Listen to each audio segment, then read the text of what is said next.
السلام علیکم ورحمۃ اللہ وبرکاتہ۔ امید کرتا ہوں کہ آپ حضرات خیریت سے ہوں گے۔ دوستو، خطیب کا ممبر پر تشریف لا کر سلام کرنا کیسا ہے؟ تو آئیے اس کی جانکاری کے لیے میں آپ حضرات کے سامنے دارالعلوم دیوبند کا فتویٰ پیش کر رہا ہوں۔ چنانچہ کسی سائن نے دارالعلوم دیوبند سے سوال کیا ہے۔ میرا سوال یہ ہے کہ کیا خطیب حضرات جمعہ یا کسی اور خطبے کے لیے ممبر پر تشریف لا کر حاضرین کو سلام کرے تو اس کا شرعی حکم کیا ہے؟ ہمارے ملک میں اس کا رواج ہی نہیں ہے، براہ کرم رہنمائی فرمائے۔ تو چلیے دیکھتے ہیں دارالعلوم دیوبند نے اس کا کیا جواب دیا ہے۔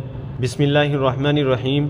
اصل یہ ہے کہ سلام کرنا خطیب کا مسنونات و مستحبات خطبے میں سے بھی نہیں ہے، بلکہ خطیب پہلے سے موجود ہے تو خطبہ شروع کرنے کے وقت سلام کے ترک کا حکم ہے۔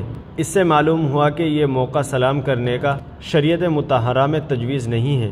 البتہ اگر خطیب خطبے سے قبل باہر سے اسی وقت آئے تو سلام کر سکتا ہے، کیونکہ یہ سلام داخل ہونے اور آنے والے کا سلام ہے۔ فتاوی شامی وغیرہ میں تفصیل سے اسی طرح ثابت ہوتا ہے۔ امید ہے کہ اب کچھ اشکال نہ رہے گا۔ واللہ تعالی علم۔ دارالفتہ دارالعلوم دیوبند۔ ناظرین، امید ہے کہ مسئلہ آپ کی سمجھ میں آ گیا ہوگا۔